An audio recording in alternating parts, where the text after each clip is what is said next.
Welcome to Connect Church. Thank you for joining us today. My name is Dwayne Hawksworth, and I'm the lead pastor here at Connect in Waco. Here we are, about to conclude one year and enter a brand new year. And for many of us, we desire to see things better in the new year, to see positive change. Maybe you're tired of things changing and want them to stay the same. In today's discussion, we're talking about change. How do we handle change? How do we make the most out of it? We'll get started in just a moment, but first, let me invite you to get connected with us here at Connect Church and perhaps even prayerfully and financially support what we're doing. To connect with us, all you need to do is take your cell phone and text the words Connect Church to 94,000. That's the words Connect Church to 94,000. When you do, you'll receive a link to both connect with us and to give if you'd like. You can also go to our website at connectwaco.com. To connect with us by mail, our mailing address is Connect Church, P.O. Box 4317, Waco, Texas 76715. There'll be a screen at the end of our time together with this information too. Thank you again for joining us, for connecting with us, and for supporting what we're doing here at Connect Church in Waco. Before I bring today's message, our band has a song for you today. I hope you enjoy this week's online celebration.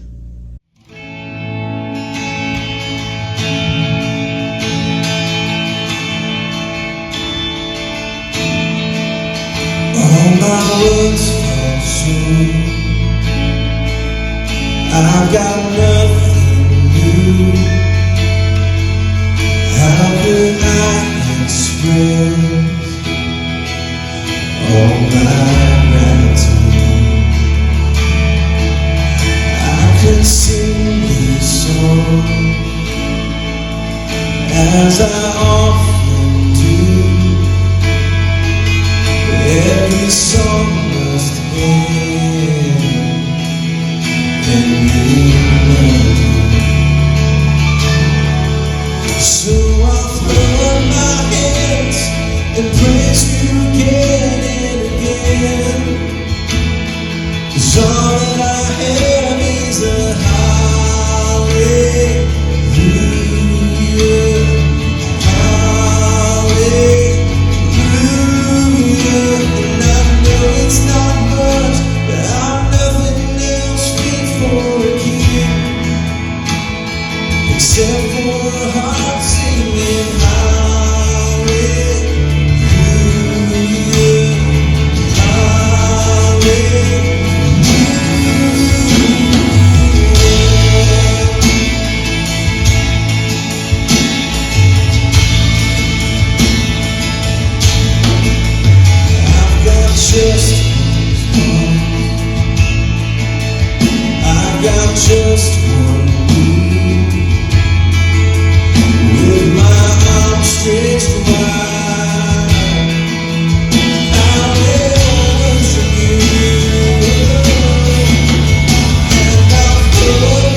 Wanna throw up my hands and praise you again and again.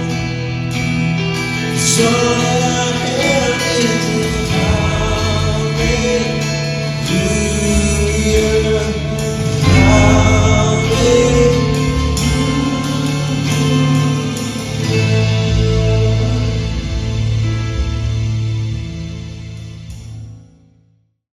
As we prepare to close out one year and to enter a brand new year, today let's talk about change. Now, let's be honest. For most of us, change is hard. Change can be very hard. I've learned that the older I get, the harder change is.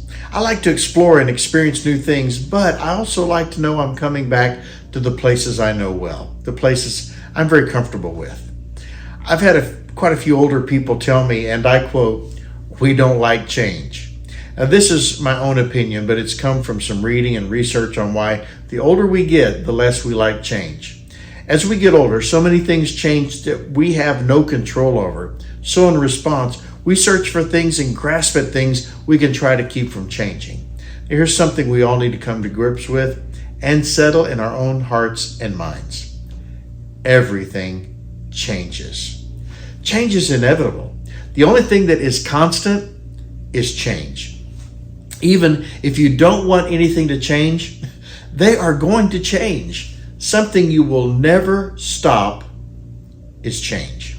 For many of us, there are things we do want to change or seek change. For many more of us, there are more things we want to never see change. Someone who's very dear to me told me once, "I'm praying for God to do something new, but not to change anything." What they didn't realize they were really praying is for God to do more of the same old things He's always done, just more of them, not anything new. In a sense, they were praying a self-canceling prayer. They were really praying for nothing to change. But remember, everything changes. The only choice we really have in change is how we respond to change and the attitude we have toward change. To determine the attitude we should have toward change and how to respond to change, let's look at a story in the Bible and the way some followers of Jesus responded to change. The story we're going to look at is found early in Jesus' ministry. It's found in the New Testament letter we know as the Gospel of Mark, chapter 1, verses 16 through 18. Let's read verse 16. One day, as Jesus was walking along the shore of the Sea of Galilee, he saw Simon and his brother Andrew throwing a net into the water, for they fished for a living. Now, if you read in the Gospel of John, written by another of Jesus' close followers, we learn that Andrew and Peter were already familiar with Jesus. Andrew followed Jesus and spent the day with him. He then introduced his brother Simon Peter to Jesus. Well, let's continue reading with verse 17. Jesus called out to them, "Come, follow me, and I will show you how to fish for people." Simon Peter and Andrew were fishermen, and they were busy doing what they had done all their working lives. They were fishing. Jesus interrupts their workday and invites them to make a major change in their life, a change that will affect them for the rest of their lives. It will impact their families and their futures. And we need to realize that in their day, careers tended to be generational. That would mean their fathers, grandfathers, and great-grandfathers were also fishermen. They probably used the same boats their forefathers had used. How would they respond to such a radical request, such a life-transforming call? Well, let's find out in the next verse, verse 18. And they left their nets at once and followed him. They obviously considered the opportunity to do life with Jesus, and what he offered was greater than what they currently knew and had. They considered a future following Jesus was better than the present life they knew. The story doesn't end there. Jesus walks on a little further down the beach, and the same thing happens again. Jesus comes across two other brothers. These brothers' names were James and John. This is recorded by Jesus' follower named Matthew. We can read it in the New Testament letter we know as the Gospel of Matthew, chapter 4, verses 21 and 22. A little further up the shore, he saw two other brothers, James and John, sitting in a boat with their father Zebedee, repairing their nets, and he called them to come too. They immediately followed him, leaving the boat and their father behind. Jesus calls them to come and follow him, and again, they immediately followed him. And the last part of that message is so amazing to me that they simply left the boat and their father behind. These brothers also left the career they knew and the life they knew to follow Jesus. These were not spur-of-the-moment decisions. These men and the others who answered his call to come and follow me were already familiar with Jesus and his ministry. They weren't simply wandering off with a stranger. They were already amazed and attracted to the life and teachings of Jesus. Others, like Matthew, the tax collector, also receives a call to follow Jesus, and he gets up from his tax collector's table, leaving it behind, and follows Jesus.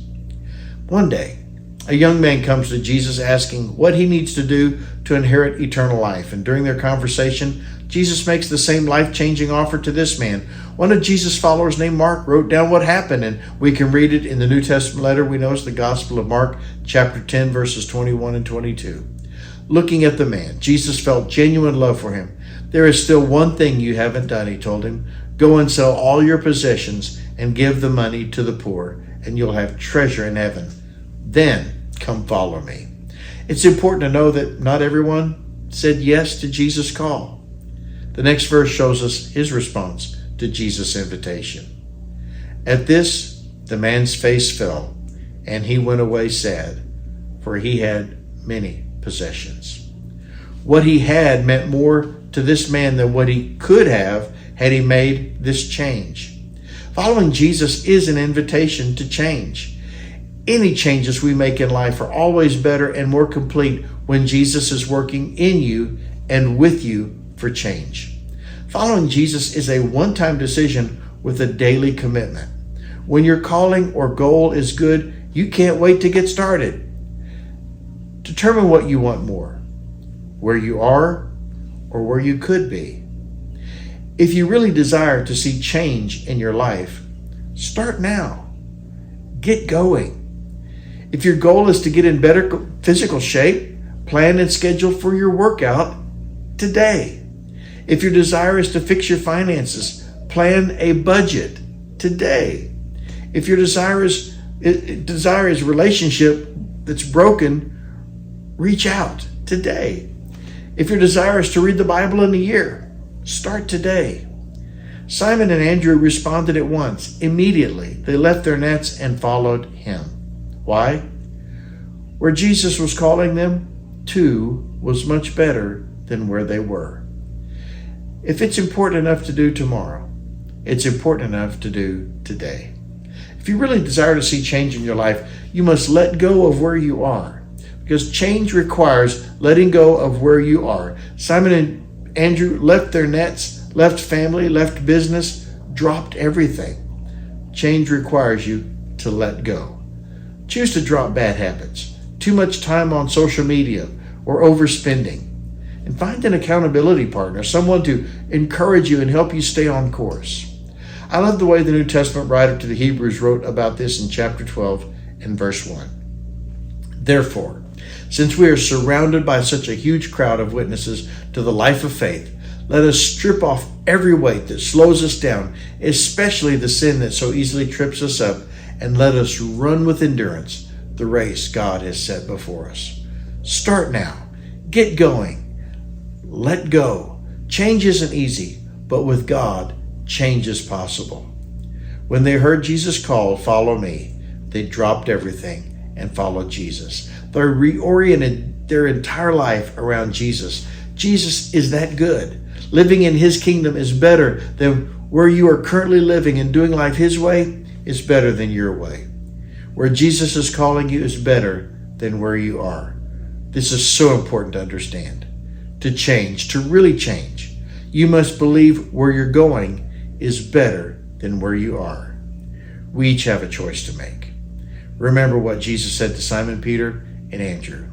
Jesus said to them, "Follow me, and I will make you become fishers of men." Jesus is the one who does the changing. We are active, we participate, but Jesus is the power to transform. I tried it. Well, that's past tense. I will make you. That's the future with Jesus. Change is an action that's continuing, an ongoing process in future time.